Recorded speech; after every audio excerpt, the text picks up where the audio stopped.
नमस्कार दोस्तों, स्वागत है आप सभी का हमारे चैनल पर। तो दोस्तों, राजस्थान इतिहास की जो टेस्ट सीरीज़ हमारे चैनल पर चल रही है, उसी क्रम में ये आज का तीसरा पार्ट है। और आज की हमारी जो टेस्ट सीरीज़ है वो राजस्थान के सिक्के एवं ताम्रपत्र के बारे में रहने वाली है। और इस टेस्ट सीरीज़ में हमने उन सभी प्रश्नों का समावेश किया है जो गत प्रतियोगी परीक्षाओं में पूछे गए हैं और आगामी प्रतियोगी परीक्षाओं में पूछने योग्य प्रश्न हैं। तो दोस्तों, आप भी इस टेस्ट सीरीज़ को साथ ही साथ सोल्व करते रहिए और अपना मूल्यांकन कीजिए कि कितने क्वेश्चन आपके राइट हुए। तो शुरू करते हैं आज का पहला क्वेश्चन। राजस्थान में प्राप्त सबसे प्राचीन सिक्के कहलाते थे। ऑप्शन हैं पण, गधिया, आहत, कलदार। और ये पटवार 2011 में आया हुआ प्रश्न है। तो इसका सही आंसर होगा आहत सिक्के, तीसरा ऑप्शन। आहत सिक्के न केवल राजस्थान में सबसे प्राचीन सिक्के माने जाते हैं, जबकि भारत में भी सबसे प्राचीन सिक्के आहत सिक्के ही हैं। और आहत सिक्कों को पंचमार्क सिक्के भी कहते हैं, पंचमार्क। और ये जो पंचमार्क नाम दिया गया है, ये जेम्स प्रिंसेप के द्वारा दिया गया इन सिक्कों की निर्माण शैली के आधार पर।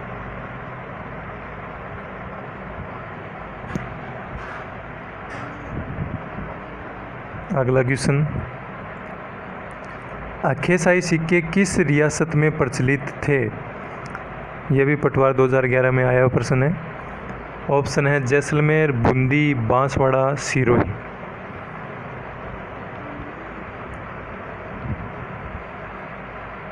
तो इसका सही उत्तर होगा जैसलमेर।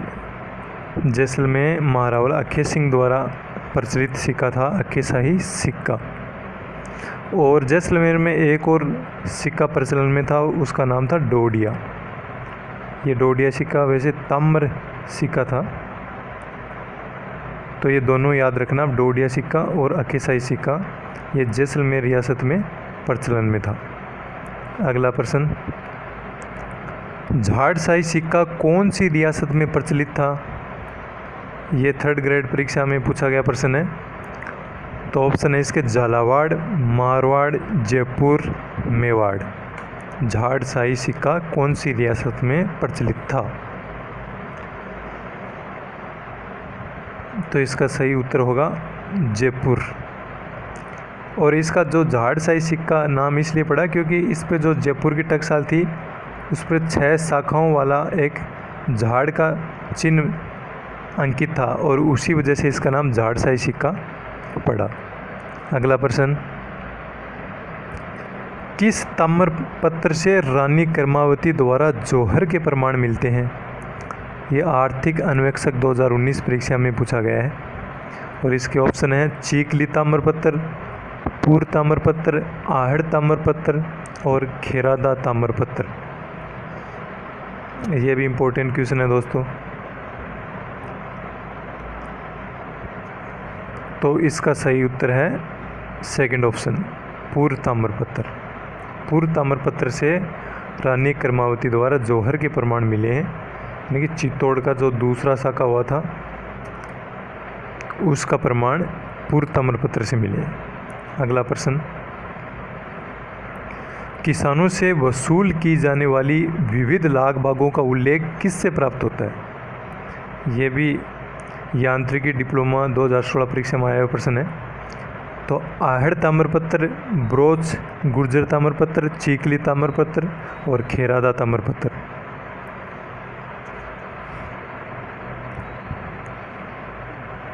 तो इसका सही उत्तर है चीकली ताम्रपत्र, तीसरा ऑप्शन। चीकली ताम्रपत्र 1483 ईस्वी का ताम्रपत्र है। दोस्तों, पीछे के एग्ज़ाम में आए हुए प्रश्नों से हम इस बात का अंदाज़ा लगा सकते हैं कि प्रश्नों का स्तर क्या है, किस तरह के प्रश्न वर्तमान में पूछे जा रहे हैं। उसी के अनुरूप हम अपनी तैयारी को सुचारू रख सकते हैं। तो अगला प्रश्न दोस्तों हमारा, ब्रोच गुर्जर नामक ताम्रपत्र के आधार पर राजपूतों को यूची जाति का वंशज मानते हुए इनका संबंध कुषाण जाति से किसने जोड़ा है? दोबारा एक बार देख लीजिए। ब्रोच गुर्जर नामक ताम्रपत्र के आधार पर राजपूतों को यूची जाति का वंशज मानते हुए इनका संबंध कुषाण जाति से किसने जोड़ा है? ये पटवार परिपरीक्षा 2016 में पूछा गया प्रश्न है। ये भी इम्पोर्टेंट क्वेश्चन है दोस्तों। और इसके ऑप्शन है Cunningham, colonel James Tod, V.A. Smith, G.H. Ojha. तो दोस्तों इसका सही उत्तर है कनिंघम। कनिंघम ने राजपूतों को यूची जाति का वंशज माना है। अगला प्रश्न, सिक्कों के अध्ययन की शाखा कहलाती है? ये बहुत ही वैसे नॉर्मल क्वेश्चन है, ये तो आपको आना ही चाहिए। तो इसके ऑप्शन है पैलियोग्राफी, एपिग्राफी, आर्कियोलॉजी, न्यूमिस्मेटिक्स।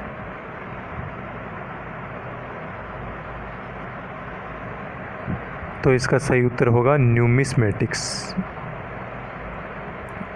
अगला प्रश्न, ब्रिटिश भारत का राजस्थान में सर्वाधिक प्राचीन चांदी के सिक्के का क्या नाम था? ऑप्शन है आहत सिक्के, हाली सिक्के, कलदार सिक्के या रुपया। ब्रिटिश भारत में राजस्थान में जो सबसे प्राचीन चांदी के सिक्का था उसका क्या नाम था? बताओ, बहुत ही इम्पोर्टेंट क्वेश्चन है दोस्तों। ये भी ऐसे ही क्वेश्चन आने की संभावना रहती है। तो इसका सही उत्तर होगा कलदार सिक्के। कलदार सिक्के ब्रिटिश भारत में प्रचलन में थे। उससे पहले आहत सिक्के प्रचलन में थे। आहत सिक्कों के बाद में यूनानी सिक्के प्रचलन में आए और ब्रिटिश भारत में कलदार सिक्के। अगला प्रश्न दोस्तों,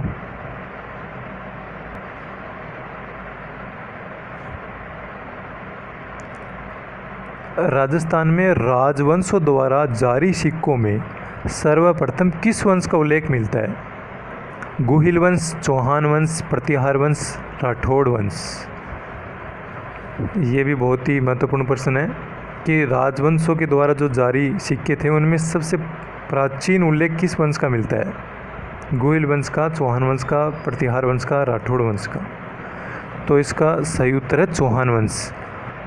अगला प्रश्न, निम्न में से अपोलोडोटस का सिक्का कहाँ से प्राप्त हुआ है? और ये भी JEN 2016 मैकेनिकल डिग्री परीक्षा में पूछा गया प्रश्न है। तो अपोलोडोटस का सिक्का कहाँ से प्राप्त हुआ है? बेराट से, रंगमहल से, रेड से, नगर टोंक से।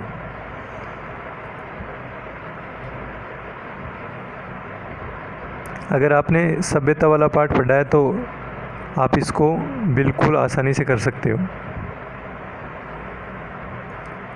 तो इसका सही उत्तर होगा रेड से। रेड टोंक में पड़ता है, तो रेड से अपोलोडोटस का सिक्का प्राप्त हुआ है।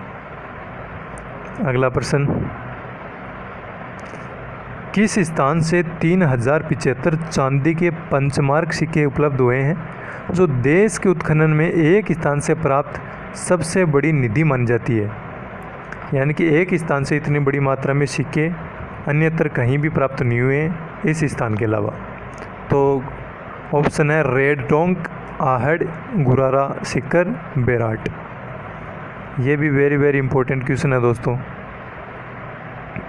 तो इसका सही उत्तर होगा रेड टोंक। रेड टोंक से 3075 चांदी के पंचमार्क सिक्के, पंचमार्क सिक्कों को हाथ सिक्के भी कहते हैं, अभी पहले आपने देखा। तो ये रेड से प्राप्त हुए हैं, जो एक स्थान से प्राप्त इतनी बड़ी मात्रा में सबसे बड़ी निधि मानी जाती है। अगला प्रश्न, the currencies of the states of Rajputana पुस्तक के लेखक कौन है? The currencies of the states of Rajputana नामक पुस्तक के लेखक कौन है? Wima Kadphises, Webb, James Tod, Charles mason.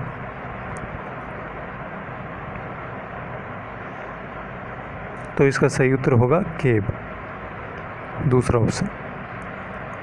Next question, संसार में सबसे छोटे और सबसे कम वजन वाले सिक्के माने जाते हैं? रेड के सिक्के, आहड़ के सिक्के, मालवगढ़ के सिक्के, रंगमहल के सिक्के।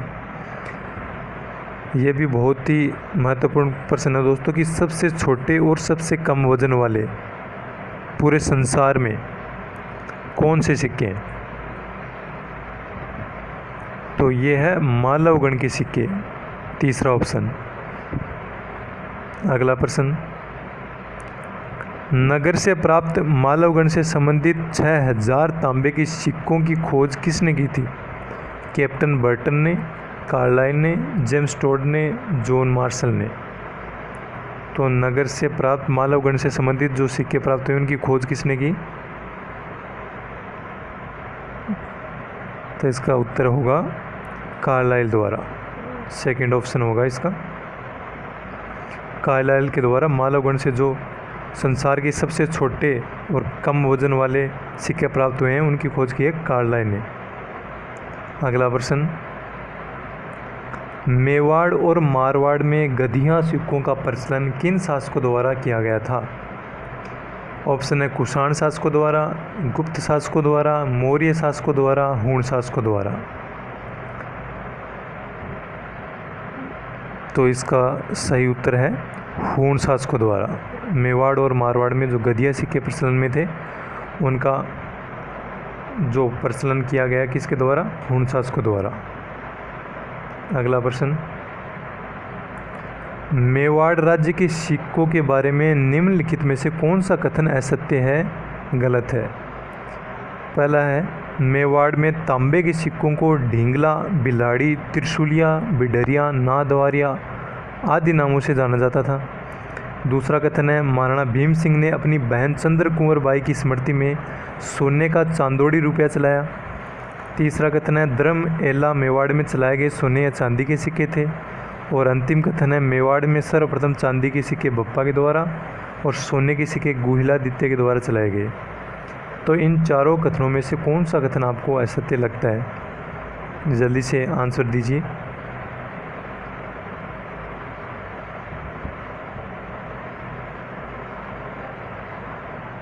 तो दोस्तों इसका सही आंसर है चौथा ऑप्शन। चौथा ऑप्शन में जो चांदी के सिक्के बप्पा के द्वारा बताए गए हैं और सोने के सिक्के गुहिलादित्य के द्वारा बताए गए हैं, ये कथन गलत है। सोने के सिक्के चलाए गए थे बप्पा के द्वारा और चांदी के सिक्के चलाए गए थे गुहिलादित्य के द्वारा।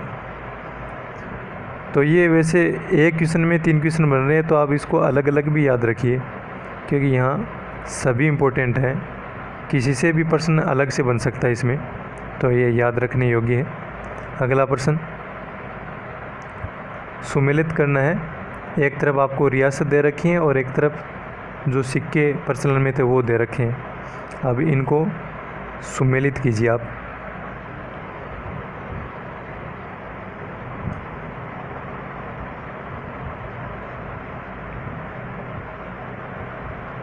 तो इसका सही उत्तर है पहला ऑप्शन। जैसलमेर में जो सिक्के प्रचलन में थे वो थे अक्केशाही और डोडिया, जो पहले भी हमारा क्वेश्चन आ चुका है इसमें। और धौलपुर में जो सिक्के प्रचलन में थे वो थे तमंचाशाही। और बूंदी में जो सिक्के प्रचलन में थे वो थे कटारशाही व चेहरेशाही। और बीकानेर में जो सिक्के प्रचलन में थे वो थे गजशाही। तो दोस्तों ये अलग अलग क्वेश्चन भी पूछे जा सकते हैं कि जैसलमेर में कौन से सिक्के प्रचलन में थे, धौलपुर में कौन से सिक्के प्रचलन में थे, बूंदी में कौन से थे, बीकानेर में कौन से थे। तो इनको आपको याद रखना है कि जैसलमेर में अक्केशाही डोडिया, धौलपुर में तमंचाशाही, बूंदी में कटारशाही और चेहरेशाही और बीकानेर में गजशाही। साथ साथ याद भी करते रहिए इनको। अगला प्रश्न, 11 सना व 11 संधिया सिक्के क्रमशः प्रचलित थे। शाहपुरा बूंदी में, डूंगरपुर बांसवाड़ा में, बूंदी शाहपुरा में, बांसवाड़ा डूंगरपुर में। तो क्रमशः बोल रखा है तो ध्यान रखने योग्य है। यह भी वेरी इंपॉर्टेंट क्वेश्चन है दोस्तों। 11 सना और 11 संधिया सिक्के कहाँ प्रचलन में थे? तो इसका सही उत्तर है कि 11 सना सिक्का था वो तो था हमारा बूंदी में और 11 संधिया था वो था शाहपुरा में। तो इसका तीसरा ऑप्शन राइट होगा। तीसरा ऑप्शन इसका सही है कि 11 सना सिक्का बूंदी में और 11 संधिया सिक्के शाहपुरा में। देखने में एक जैसे नाम लग रहे हैं आपको, लेकिन ये अलग अलग रियासत में प्रचलन में थे। अगला प्रश्न, रेड से प्राप्त पंचमार्क सिक्कों का कहा जाता था मुरंडा, द्रम, धरणियापण, मोहर। यह भी बहुत ही महत्वपूर्ण क्वेश्चन है दोस्तों कि रेड से जो पंचमार्क सिक्के मिले हैं उनको क्या कहा जाता था? मुरंडा, द्रम, धरणियापण या मोहर। तो इसका सही उत्तर होगा धरणियापण। इसको भी याद कर लीजिएगा। अगला प्रश्न और आज का हमारा अंतिम क्वेश्चन है इस टेस्ट सीरीज का। असत्य कथन का चयन करना है और इसका पहला कथन है बेराट से प्राप्त 36 मुद्राओं में से 8 आहत व 28 इंडो ग्रीक शासकों से संबंधित है। और दूसरा कथन है भरतपुर के नगला छेल से लगभग 1800 गुप्तकालीन स्वर्ण सिक्के प्राप्त हुए हैं। तीसरा कथन है आहड़ से प्राप्त 6 ताम्र सिक्कों में से एक सिक्के पर यूनानी देवता अपोलो का चित्र है या उपयुक्त में से कोई नहीं।